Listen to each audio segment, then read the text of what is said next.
পুজোর দিন আরে পুজো আচ্ছা ঠিক আছে চলে যাচ্ছি ঠিক আছে কলেজ থেকে বেরোতেই নৈহাটিতে সরস্বতী পুজো উপলক্ষে বুধবার সন্ধে নৈহাটির ঋষি বঙ্কিমচন্দ্র কলেজে এসেছিলেন প্রাক্তন তৃণমূল ছাত্র পরিষদের সাধারণ সম্পাদক নাজমুল ইসলাম। অভিযোগ, কলেজ থেকে বেরিয়ে গাড়িতে উঠতেই প্রাক্তনীরা অতর্কিতে নাজমুলের উপর হামলা চালায়। গাড়ির ভেতর থেকে তাকে টেনে হিঁচড়ে বাইরে বের করার চেষ্টা করে। আক্রান্ত নাজমুলের অভিযোগ, কলেজের প্রাক্তনী হাকি শহর পুরসভার 16 নম্বর ওয়ার্ডের কাউন্সিলর পার্থ সাহা, মৌমিতা দে, বাবুল সাহা, দেবব্রত মজুমদার, দেবতনু মুখার্জিরা তার উপর হামলা চালায়। তার গাড়িতে ইট পাটকেল ছুঁড়ে ভাঙচুর করে। ঘটনার পর নৈহাটি থানায় অভিযোগ দায়ের করেন ছাত্রনেতা নাজমুল ইসলাম। কী কারণে ওরা হামলা চালালো তা নিয়ে অন্ধকারে আক্রান্ত ওই ছাত্রনেতা। যদিও এ প্রসঙ্গে হালি শহর পুরসভার কাউন্সিলর পার্থ সাহার দাবি, কলেজে ঢোকার সময় নাজমুল ও তার সঙ্গীরা অকথ্য ভাষায় কথাবার্তা বলছিল। প্রথম বর্ষের মেয়েদের সাথে ওদের ধাক্কাধাক্কি হয়, ওরা মেয়েদের বস্ত্র টেনে ছিঁড়ে দেয়, তা নিয়ে হয়তো গন্ডগোল হয়েছে। পার্থবাবুর দাবি, এটা কোনো গোষ্ঠীদ্বন্দ্বের বিষয় নয়। তো 2 মিনিট কলেজ ক্যাম্পাসের মধ্যে ছিলাম, 2 মিনিট। তো প্রতিমা দর্শন করে জাস্ট বেরিয়ে আসছি, হঠাৎ দেখলাম একটা 80-100 জনের মব ছুটছে। মানে তারা আমাকে চেনে না, নির্দেশক পিছনে ভিতরে আছে যারা বলেছে আর কি মারার জন্য। তারা এসে প্রথমে আমি গাড়িতে উঠে গেছি, তখনও আমায় চিনতে পারিনি। এবারে যখন আমাকে নোটিশ করে বলা হয়েছে যে ওই ছেলেটা ওকে মার, তারা প্রথমে গাড়ির দরজাটা খুলে আমাকে, আমার ফোনে লাইভ আছে, আমি সঙ্গে সঙ্গে লাইভ চালু করে দিয়েছি। কারণ যখনই ওরা ছুটে এসছে আমি বুঝতে পেরেছি যে একটা দুর্ঘটনা ঘটতে চলেছে, আমি তখনই ফোনের লাইভটা অন করে নিয়েছি। তো তারপর গাড়ির দরজাটা খুলে ওরা খুব মারে ভীষণভাবে, প্রায় মেরেই ফেলতো যদি গাড়ির ভেতর থেকে বাইরে বার করতে পারতো, কিন্তু গাড়ির ভেতর থেকে আমাকে বাইরে বার করে টেনে বার করতে পারিনি। সেই অবস্থাতেই বাইরে থেকেই সবাই মিলে মেরেছে ভীষণভাবে, সেটা পুরো ভিডিওতে দেখা যাচ্ছে। যারা মেরেছে তারা কলেজের মধ্যেই ছিল, তার মানে কলেজে যারা তৃণমূল ছাত্র পরিষদ করে, এখন যারা দায়িত্বে আছে, আমিও তৃণমূল কংগ্রেসটা করি, তৃণমূল ছাত্র পরিষদই করি, যারা আছে দায়িত্বে তারা এটা করিয়েছে। আমি সেটাই বুঝতে পারছি না।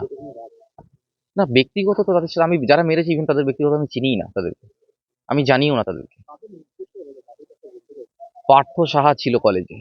আমি তো সবার প্রথমে বলবো যার নির্দেশ হয়েছে তৃণাঙ্কুর ভট্টাচার্য, তৃণমূল ছাত্র পরিষদের রাজ্য সভাপতি, তার নির্দেশেই হয়েছে। কেন তার নির্দেশেই কলেজ চলছে, তার নির্দেশেই যারা মানে ছাত্র না, যাদের বয়স অ্যাবভ 35 ইয়ার্স, তারা কলেজ চালাচ্ছে, তারা সব কলেজের প্রাক্তন, তারা কলেজ চালাচ্ছে, তার নির্দেশেই হয়েছে। ইভেন আমার গাড়িটা যখন ভাঙচুর করা হয়, সেই গাড়িটা, আমার গাড়ির সামনে একটা গাড়ি ছিল, সেই গাড়িটাকে আগিয়ে নিয়ে কলেজের মধ্যে ঢুকিয়ে নেওয়া হয়েছে। নেওয়ার পরে আমার গাড়িতে ইট বৃষ্টি, একদম সাইকেল পর্যন্ত তুলে মেরেছে গাড়িতে। পার্থ সাহা, যারা যারা পেছন থেকে এটা করিয়েছে, হালিশহর 16 নম্বর ওয়ার্ডের কাউন্সিলর নিজে নিজে আমার লাইভে নেই, মানে নিজে এসে মারিনি, এই যে মবটা এসছে ওদেরকে পাঠিয়েছে। কারণ আমি যখন কলেজের মধ্যে থাকি, ওরা আমার সামনে দিয়ে ছুটে বেরোচ্ছে, ওরা জানে না তখন আমি কলেজের ভিতরে, মানে ওদেরকে বলেছে গিয়ে মার, এই ব্যাপার, ওরা ছুটছে। পার্থ সাহা তাদেরকে ভেতর থেকে বলে ও আর বাইরে যায়নি, এরা বাইরে গিয়ে আমাকে খুঁজছে। মৌমিতা দে ছিল ব্যারাকপুর 1 পঞ্চায়েত সমিতির সভাপতি।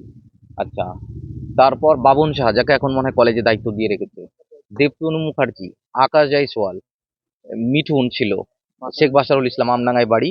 আর যে মেন যে ছিল, যে গাড়িটাকে, নিজের গাড়িটাকে ভেতরে ঢুকিয়ে নিয়ে আমার গাড়িতে ইট করতে বলেছে, দেবব্রত মজুমদার, দেবু, তৃণাঙ্কুরের সাথে থাকে, পিএ বলে আমি শুনেছি, কিসের পিএ আমি জানি না। আর তারা এখনো কলেজ যায়, মানে এটা একটা বড় বিষয়। আমি জানি না ঠিক কেন, কি সে রাগ আমার উপরে, মেবি হয়তো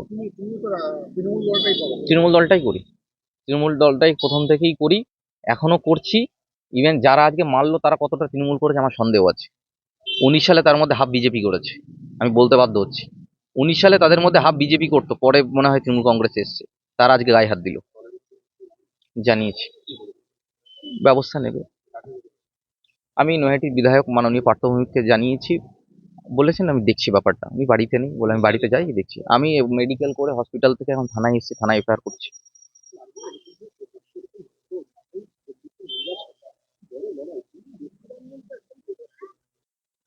এখন দল সিদ্ধান্ত নেবে, দল স্টেপ নেবে। আমি দলকে তো জানিয়েছি যারা করেছে। আমি মূলত আমি জানাতে চাইনি, আমি এইভাবে, কিন্তু যেভাবে আজকে আমার উপরে মানে প্রাণ নিয়ে নেওয়ার চেষ্টা, প্রায় আমি আজকে বলতে বাধ্য হলাম, সামনে আনতে বাধ্য হলাম, কারণ দল যদি এগুলো না দেখে আগামী দিন আমরা আরো খারাপ জায়গায় যাব। নাজমুল ইসলাম। আমার গলার আরেকটা আমার গলার মানে ভিডিও তো আছে, গলার একটা চেইন ছিল সেটা পর্যন্ত ছিঁড়ে নিয়ে নিয়েছে, মারতে মারতে সেটা ছিঁড়ে নিয়েছে, দেখা যাচ্ছে ভিডিও। নাজমুল ইসলাম। আমি এখন আপাতত কোনো পদে নেই, তৃণমূল কংগ্রেসের একজন প্রকৃত সৈনিক। হ্যাঁ, আমি 21 সাল অব্দি কলেজে গিয়েছিলাম।